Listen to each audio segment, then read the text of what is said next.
Good day, sirs. Americans don't say good day often enough, I think. But in England, they say it all the time. You know, just good day, good day, good day, right? Am I right? Huh? Okay, I've got my video pulled up from Friday, and I'm going to answer some of the questions and address some of the comments from it in a hopefully short and entertaining fashion.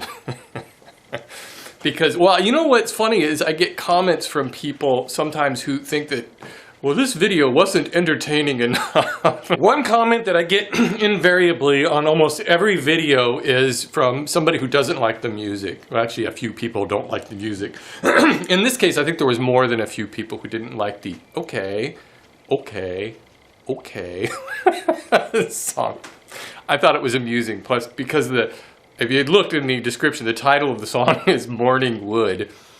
I'm going to leave it at that, but it has wood in it, you know, so wood, and I made it out of solid wood, and it's conceptual. But I think the only music that's really kind of universally safe for woodworking videos is just kind of some down-home guitar, country, acoustic guitar song.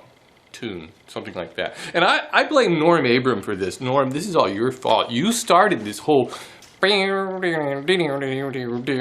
guitar background music in woodworking videos, and now everybody does it. And so I'm trying to break that mold. So yeah, if I could play Daft Punk, I would. That would just be awesome.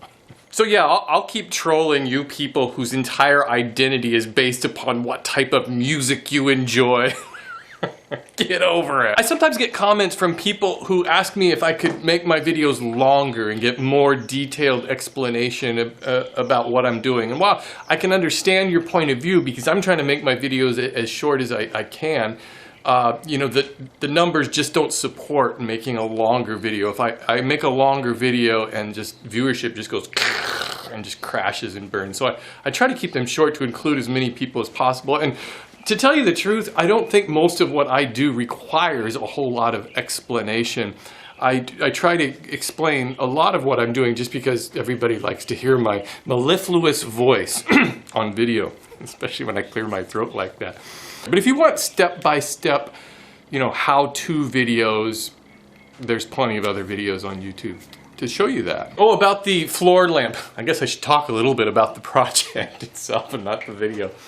What more can I say about that? Also, really, this is one of those projects that I know a lot of people aren't really interested in, and people just watch it to maybe pick up a technique or so, which is kind of my strategy of making videos like that, is to be able to showcase one particular technique so that you can get something out of that video when I know you're really not going to make that project. So in this case, I made the circle cutting jig, which I've used a lot of times in the past, but I thought I would show it again. And it is real simple. You just need a sled. You could use your regular table saw sled if you want, if it was big enough, or if you were doing a small enough circle, I guess. A lot of people wanted to know why I didn't do it on the bandsaw. It's because you can do it on the bandsaw. I've tried that, but maybe it's just my bandsaw is kind of a sucky one, but the blade goes like this, and then I end up with all kinds of jaggedy crap along the edge, and then I have to sand it, and it's just a big thing. And then the router, you can also do it on the router. And I think I've had a video before where I've made a router circle cutting jig, a trammel of some sort. I'm not sure which video that was, but I'm sure somebody will remember. But yeah, you can do it on the router too. I just find that table saw technique is really easy, and it's kind of fun in a way. It's magical to see a square piece of wood turn into a round piece of wood. Morning wood. Oh, one other question. One person emailed me this question, was about gluing the top together, and then when I put the legs on, typically when you make a table, the legs, you don't glue the legs into it because that's solid wood top, and you know, it can expand and contract and blow apart if it's glued together. So typically they're screwed in, so there's a little bit of wiggle room in there. But I think, this is my theory, I could be wrong, is that something that small, it's a 15-inch diameter top on that table, is so small that the expansion probably isn't enough for it to crack or something. But I'll let you know if it does. If I hear a loud pop in the middle of the night, I'll go, oh crap, I should have probably screwed those legs in. A couple of birds are fighting in my front yard. Oh, one thing I get comments from people a lot that they thank me for leaving in my mistakes in the video, and I think that's really helpful to do that. And well, I don't leave them all in. That would be now there you would have your long video if I left all of my mistakes in.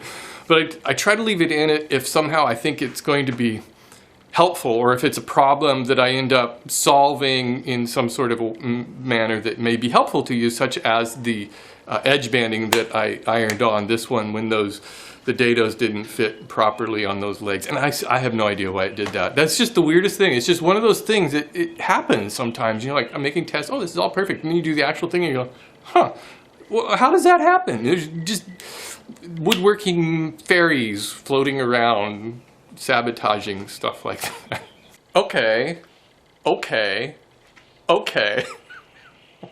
The other thing I wanted to mention about that project was that when I built it, I didn't realize that steel conduit really attaches to nothing. There's no fittings or adapters or anything in there that I could get to hook onto the lamp base. And so it was just one of those things that I really hadn't foreseen at all, which is why I kind of got the video out late, because I was still kind of trying to figure this out on Friday morning. I just thought I would assemble it and be done with it. And I looked at it and oh my gosh. And so I thought about putting just some set screws into that little lamp base, but there wasn't enough of it to hold it. And I tried a number of different things, and that's why I ended up just getting the epoxy out and gluing that on there. And so, you know, when in doubt, use some epoxy. Oh, and another thing about epoxy I wanted to mention to you is that I have found that epoxy has a very short shelf life. Once it's opened, at least the kind I use, which is, it comes in the little syringe, you know, and it squirts out equal parts, is that, wow, after just a couple of months after I've opened it, so it won't set up.